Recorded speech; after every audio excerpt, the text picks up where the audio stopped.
Hello, everybody, and thank you for tuning in to the Liberty Report. With us today, we have Daniel McAdams, our co-host. Daniel, good to see you. Good morning, Dr. Paul. How are you this morning? Good, ready and raring to go. Yes, Monday morning. You better check. Maybe all the problems have been solved. Yeah, maybe we have nothing to talk about. Back to bed. Big choice is, what do we talk about today? Are they going to do anything good? We keep looking for those good things. You know, if you think about it, we haven't had too many opportunities to say, you know what's happening. Yeah. But we'll find something that a good news story. Yeah. If nothing else, what I usually resort to is saying, that is so bad, it's so evil, that'll wake up the people. Yeah. But sometimes that doesn't even happen. Yeah.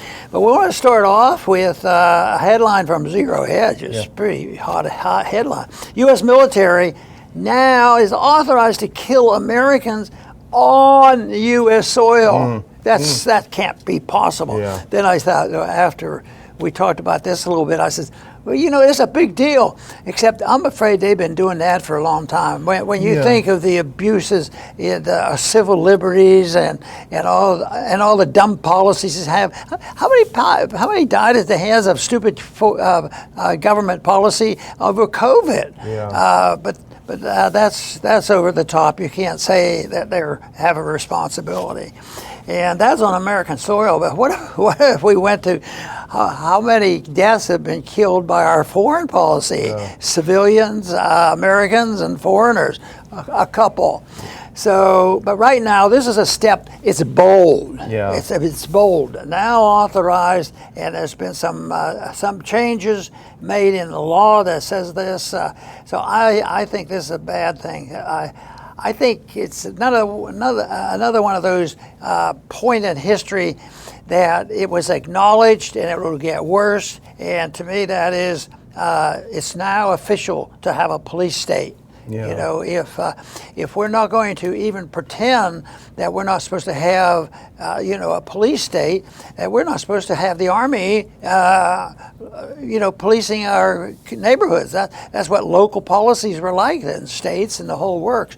But this more, canceled it out. This would open up the door for the careless use, and if more frequent and legal. It'll be legal now, so nobody will have to worry about that. Send in the troops. We need you to shoot a couple of these people. Yeah. They're opposing our policies. They're demonstrating against COVID rules or something they'll come up with. So I think it's very, very dangerous, and hopefully people wake up. Maybe people will say, well, this was just a political stunt for the campaign or something like that to act tough.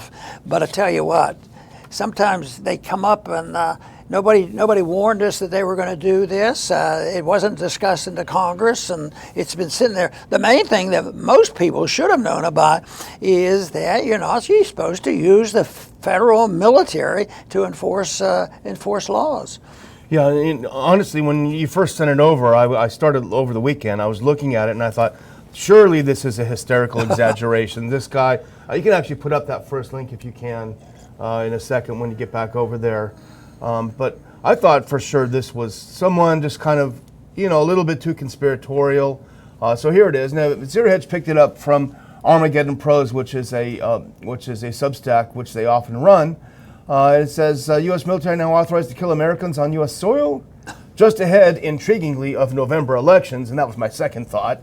The military has granted itself permission to unleash lethal force on the civilian population. Again, I thought this has got to be an exaggeration, so I went and looked, and actually go to the next one because this explains what it is. Now, it's not a law; it's a DoD directive. So this is, the administrative state where they take over. They don't pass laws; they are laws unto themselves. Go to the next one if you can, because this is what they're talking about. And I went and I read this secondly. And it talks about a reissued DoD directive that was reissued just on September 27th, 2024. It governs the Department of Defense intelligence activities and now includes provisions authorizing lethal force in certain circumstances. And it supplants the 2016 version, which did not mention that. So I read all of this too, which is someone else's analysis. I said, okay, this sounds even more troubling. I want to go look at the document itself. And so go to the next one. I actually went and looked at the DoD directive. It's DoD Directive 5240.01, DoD intelligence and intelligence-related activities, and defense intelligence component assistance to law enforcement agencies, et cetera, and other civil authorities, September 27th. Now go to the next one. I'm just going to get to this really quick so I can, just so people, this is on their own website. Now this is section 3 of that directive, assistance to law enforcement agencies and other civil authorities. Now go to the next one. Now this is levels of authority. This is section 3.3. Defense intelligence components may provide personnel to assist a federal department or agency, including a federal law enforcement agency or a state or local law enforcement agency, when lives are in danger, in response to such a request for such assistance in accordance with the following approval authorities. Now here are the authorities. I'm sorry to get so far into the woods here, but go to the next one. Now you go down here to section C, assistance in responding with assets with potential for lethality. And I underline this, I highlighted it, or any situation where it is reasonably foreseeable that providing the requested assistance may involve the use of force that is likely to result in lethal force, including death or serious bodily injury. I'm sorry to bog the discussion down with that, Dr. Ball, but I really wanted to hone in on this is their actual document. It's not just someone's analysis. Both parties have used it, one party more than the other, and that is the use of violence like a target assassination. A really, really bad guy. And that was very bad. It is very bad, but this is something that's much broader. This deals with like routine policing activity. So I think it's a very, very dangerous thing. But mixed in this is the weaponizing the Department of Justice. I mean, you say, well, that's just politics. You go after them on the IRS, send them after there and annoy them. But at times that gets really carried away. People get imprisoned. How about the people who are in prison over January 6th? That was my first thought, exactly. Yeah. I mean, that people died from that, and they will die, and there will probably, there'll probably be complications from all of this. But then again, the regulations can be well-intended, but people make a mistake. What about well-intended medical care and universal medical care coming from, the federal government? Yeah. They've made a few mistakes over the years, but no, the people have lost the confidence, and they, sort of yielded to the government. And I hope, but it was reversed to a degree over the COVID thing, and. I'm just hoping they try to prevent this from getting any footing, though. But it shouldn't go about, but it should be reversed. The people should know about it. That's why I'm hoping that, once again, maybe the benefit of all this, it's calling attention to something that, that they hesitate not for a minute. The far left and the authoritarians. This is just a practical tool. It's a useful tool, and that's how you preserve democracy. Yeah. I think sometimes, people, especially on the right, they get a little caught up in the jingoistic, support the troops, support the troops. They start waving the flags, and they think support the troops means support all the wars that the neocons put the troops into. Well, this kind of will, I think, bring it home to them to understand these troops are going to be deployed against you, and there's not a darn thing they can do about it. And we've watched and we've talked about for the last 3.5 years, longer than that even, the militarization of really every aspect of government, and we've seen what's happened with the Defense Department, the politicization and militarization of. The big question is, what would put the most fear into the hearts of an American citizen? An IRS agent knocking on their door, or soldiers standing out front and knocking on the door, or not even knocking? Or a weaponized drone. It's all, when it gets so broad and different ways of doing things, I try to simplify for my thinking. It is, you have people who are authoritarians and people who, have heard of and should follow a set of rules called natural law and natural behavior, and more peaceful means and changing things voluntarily. But no, there's more people who are just willing to go along with this, and the authoritarians. This is just authoritarianism, a variety of it, and they're doing it all the time. Whether it's the IRS agents, Department of Justice, January 6th people, imprisonment, and that to me is a sad set of affairs. The only tool we have is combating the bad ideas with good ideas, and fortunately, when people are exposed to the principles of liberty, they're very excited about it. All they need is encouragement. Yes, but how do you do it? Well, you have to change people's mind. That's the challenge.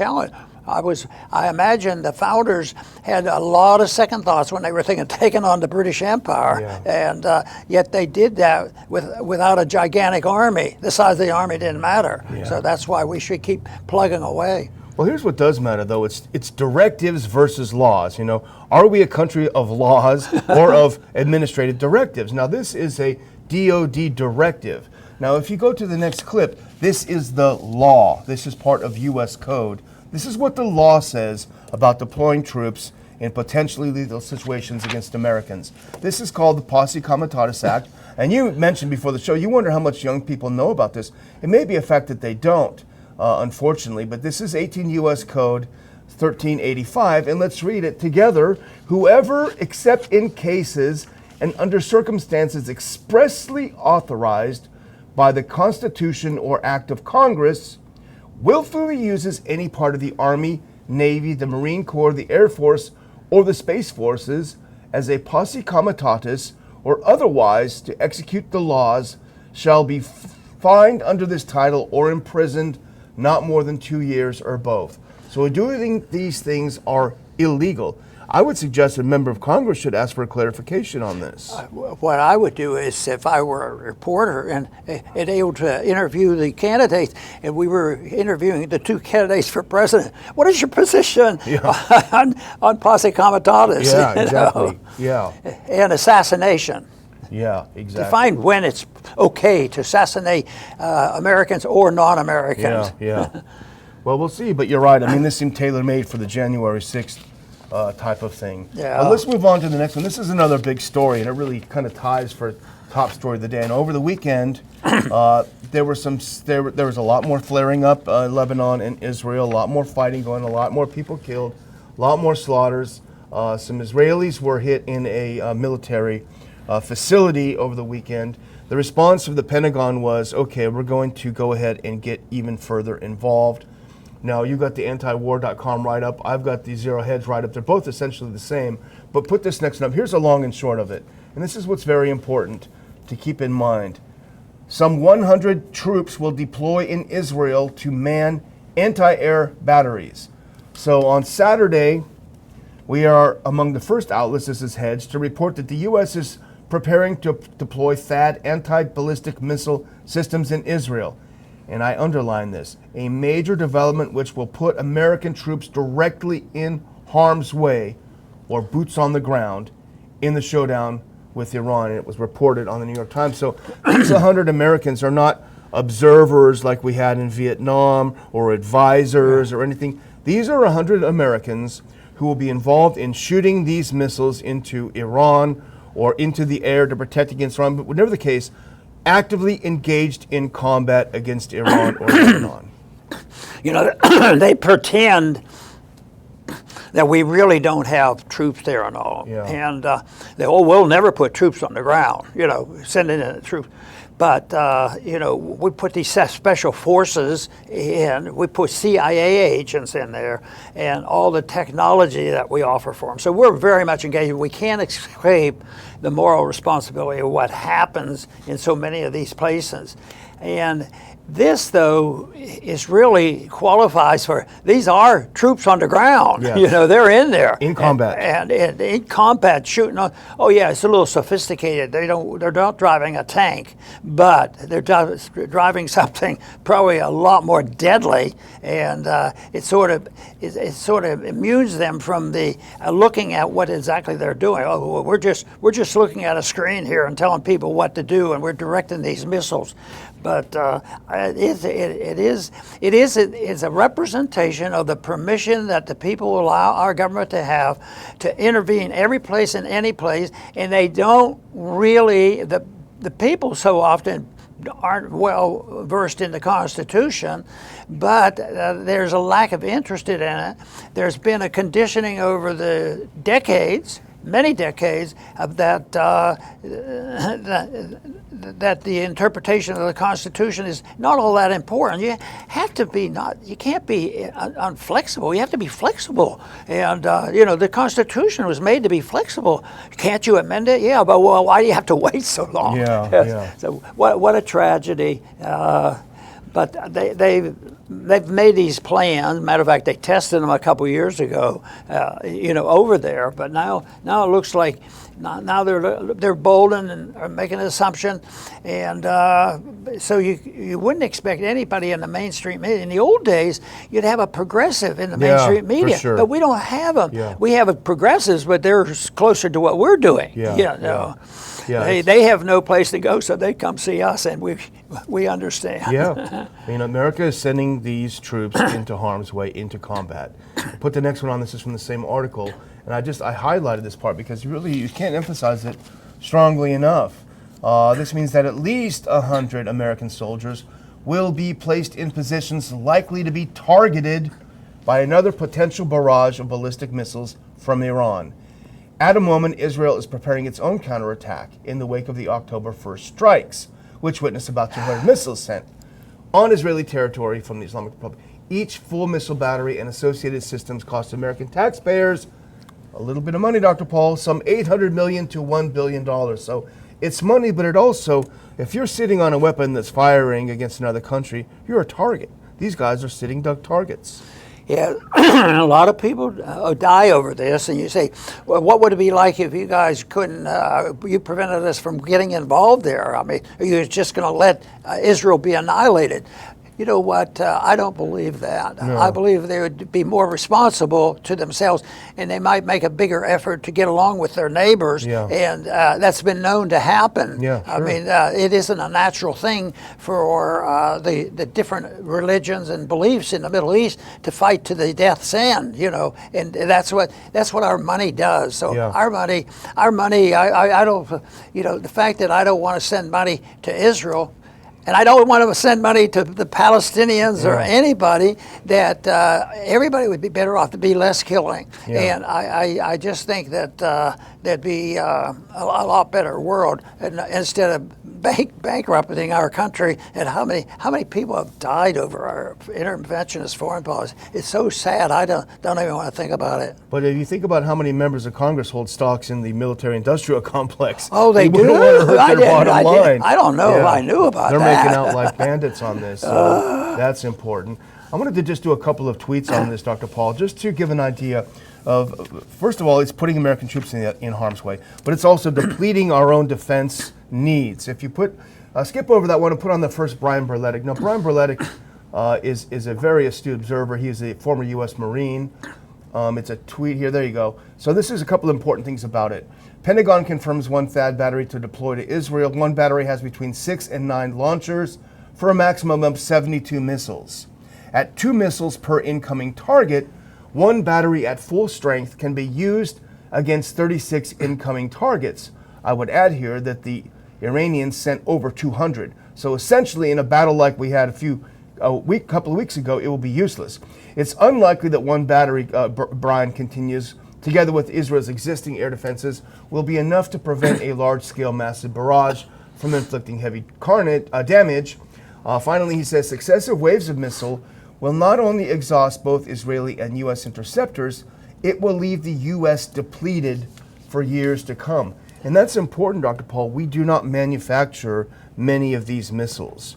We are using the ones that we need for our own self-defense, and we are giving them. We give a lot to Ukraine. Now we're giving a lot to Israel. We're at the point where we can't defend ourselves. Even say the Chinese did decide we're going to take over America, we would just say, okay, guys, sorry, come on in. And then you have to wonder, are they purposely destroying our country when you think of what's happening on the borders and all, or are they just dumb? And maybe there's a combination of both. So I think that the whole thing is so bad that more people should wake up. But did this campaign, the presidential campaign, help us understand this? No. They don't. I wonder why they didn't call us to be on the panel to. Well, they're watching the show. They can't call us. They're too busy watching the show right now. They're taking notes. What when they think? Yeah, I see. They're eyeing up their opposition. Yeah. You never know. We got to keep trying. Yeah. But the last one we want to talk about, we kind of put them together in this way because the first two kind of lead to the last one. You have the military possibly shooting Americans in America. You've got the military going and fighting for another country in a combat zone. And then actually skip to the responsible statecraft article. And that's this one, Dr. Paul. I'll just use the original if you can just move ahead. So you got these two things going on. And then you have U.S. military draft signups plunge in 2 years. Of men in the U.S. who turned 18 in 2023, fewer than 40% signed up for the draft.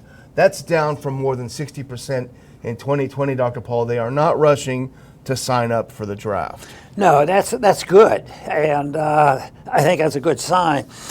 But the whole thing is, though, if you want to be picky about how you define, involuntary servitude, we've had a lot of that because I think when you look at the draft, that is a pretty darn good example of involuntary servitude, and that is something that should have been recognized, that when we got rid of slavery, we should have gotten rid of the. But matter of fact, they don't use the word slavery. I think it's always used involuntary servitude, and it's involuntary. But another one that people. I know we know people who would not be offended by using the title. That's what the IRS is all about. Yeah, true. Because I think psychologically and economically, the government owns us because they own our production. Everything we produce is owned by the government, and you have to get permission to use it. Yeah. And then you get involved in regulations and all the politics. It provides a lot of jobs, though. Yeah. Billions and billions of people work, and participating in satisfying the special interest. So this is a motivation I think is so dangerous because. Because it's a mess, but it's good. It's good that people are, not signing up, which means that they announced it was going to be mandatory. Well, the mandatory, fortunately, has turned into be voluntary. Yeah. Not everybody signs up for it. So we get this statistics that a lot less people are doing that, and I think that's great. But it gives them more emphasis to go and be bolder in their involuntary servitude, and we won't be bashful about that because. We want patriots. We want patriotic people who are willing to fight and die for some other country that most Americans graduating from high school have no idea where these countries are. But I'm a patriot. I'm going to go and be obedient.